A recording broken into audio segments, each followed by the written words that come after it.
en la idea de poder discernir, según su leal saber y entender, qué es lo que está pasando en materia de derecho laboral, atento que hay leyes que se están tratando en el Parlamento y por otro lado hay un DNU que tiene continuidad.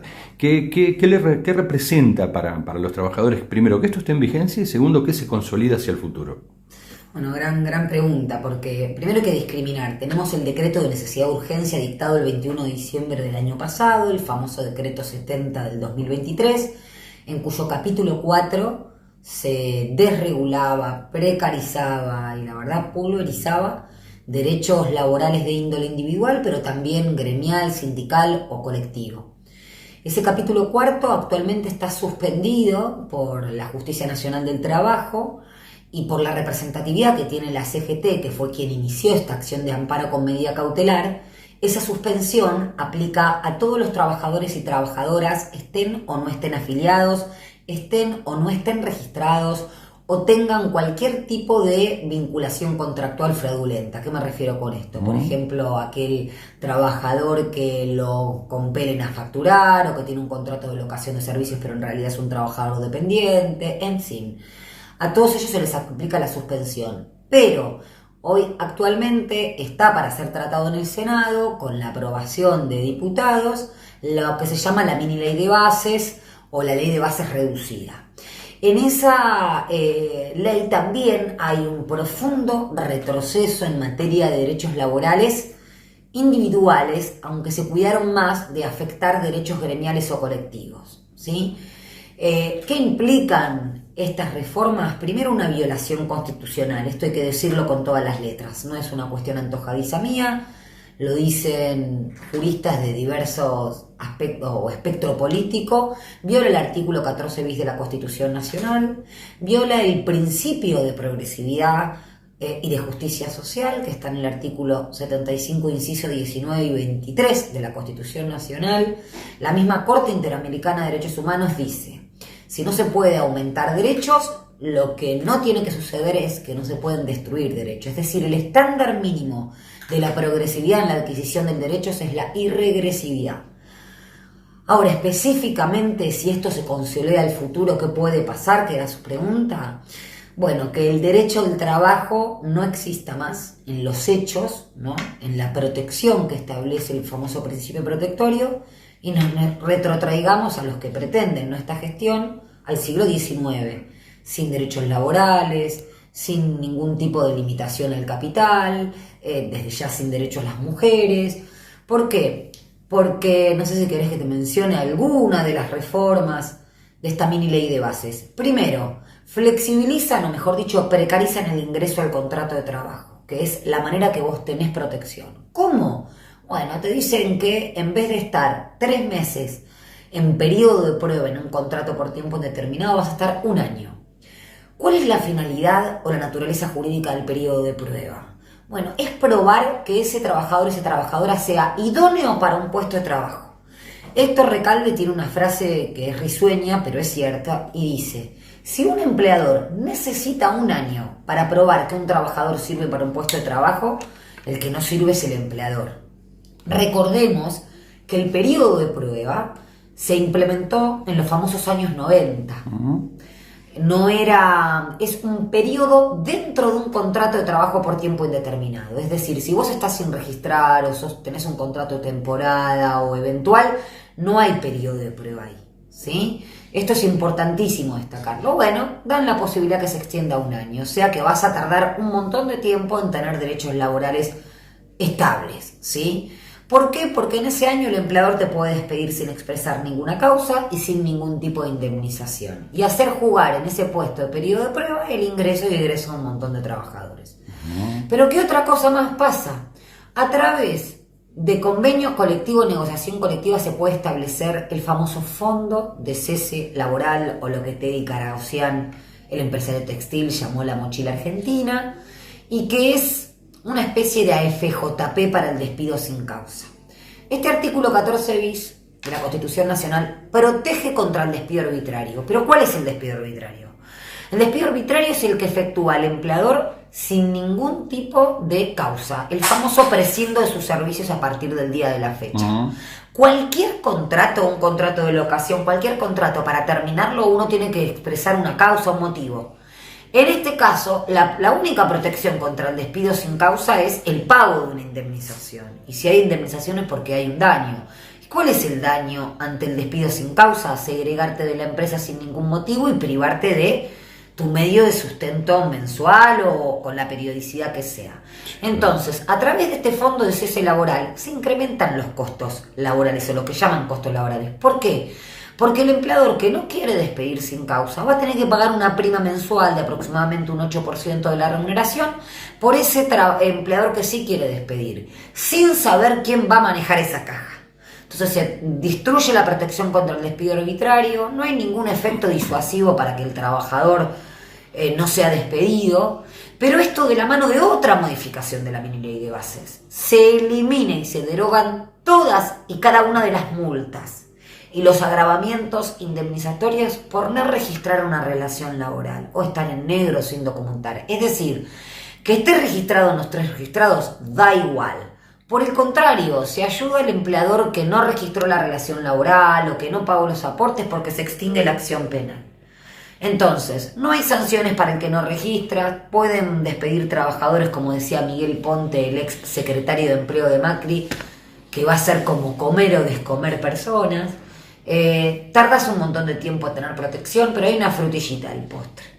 Se inventa una modalidad contractual que se llama trabajo autónomo, porque se permite al empleador tener hasta 5 trabajadores que sean autónomos, es decir, un fraude de la ley en los términos del artículo 14 de la ley de contrato de trabajo. Porque no importa el nombre que le den las partes, se está encubriendo una relación laboral. Pero hay otro dato de interés. En nuestro país, más de 400.000 empresas tienen de 5 o menos trabajadores, con lo cual esto de se terminó el derecho al trabajo va a ser una expresión cuantitativa, porque la cantidad de empleadores que tienen esa poca cantidad de trabajadores, las pymes, que son las que efectivamente llenan de empleo en nuestro país, son la mayoría. Entonces, si lográs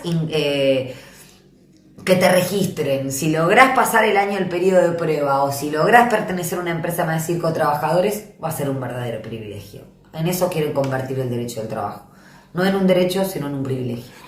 Se entiende. Ahora, ¿usted advierte algún tipo de molestia o animosidad respecto de esta ley? Digo, de aquellos sectores que son los empleadores, las pymes, donde tenemos pequeñas, medianas y grandes, donde hay distintas cantidades de trabajadores en ellas. Yo no estoy escuchando nada.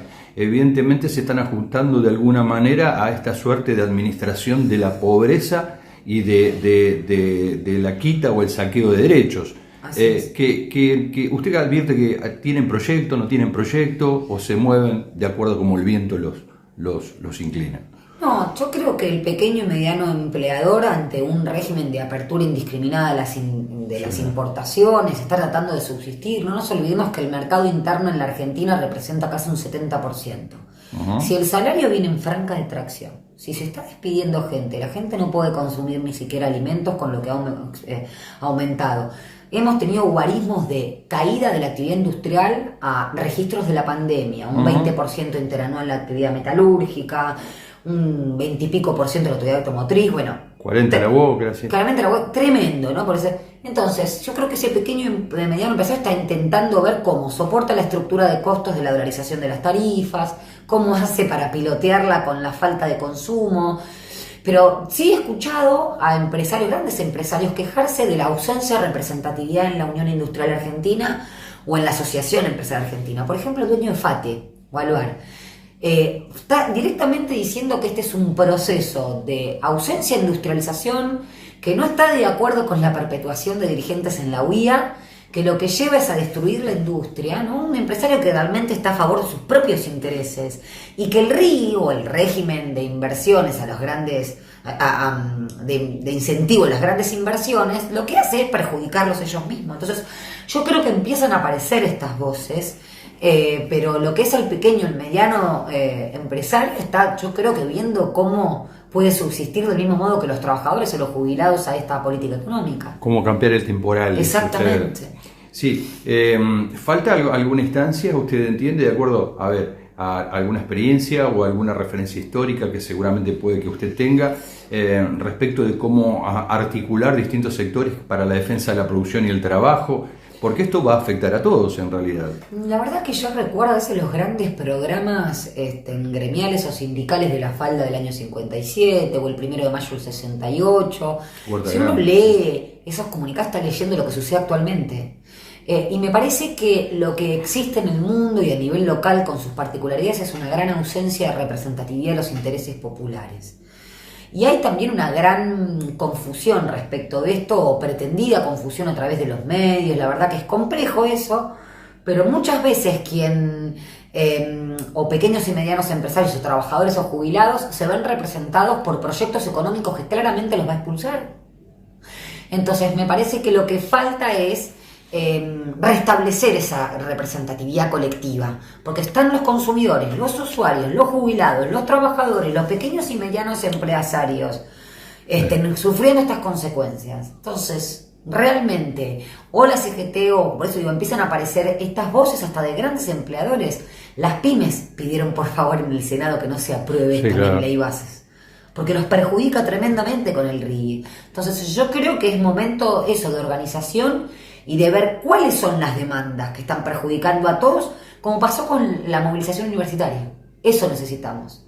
Había gente de todos los espectros, pero me parece que es lo que hace falta. ¿La justicia usted la avisora como a la altura de la circunstancia? Porque se dice que hay un cierto grado de responsabilidad. Si quieren nulificar el decreto, esto no tendría validez, el DNU no tendría validez todo lo actuado.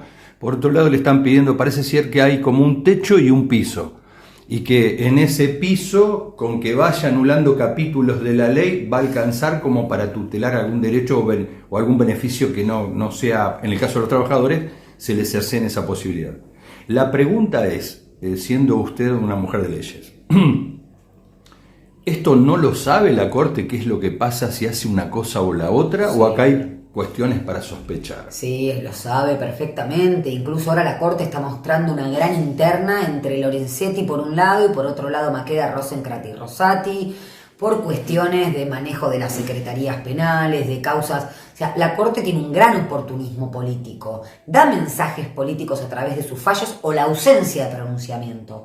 Por ejemplo, ahora están disputando la creación de una nueva secretaría penal que va a entender sobre casos de lesa humanidad, penales, de corrupción, ¿no?, como para disciplinar lo que viene haciendo hasta ahora, y nada dice acerca del DNU 70/23, con la peligrosidad que, como bien usted dijo, trae aparejado la posibilidad de que un decreto sea nulo por la creación de situaciones jurídicas existentes al amparo de ese DNU. Entonces, justamente lo que se hace es crear inseguridad jurídica. La seguridad jurídica es el caballito de batalla de ciertos sectores conservadores para esta situación. Bueno, no hay seguridad jurídica. Esto tampoco puede llegar a atentar a capitales externos, excepto que siga la bicicleta financiera. Totalmente.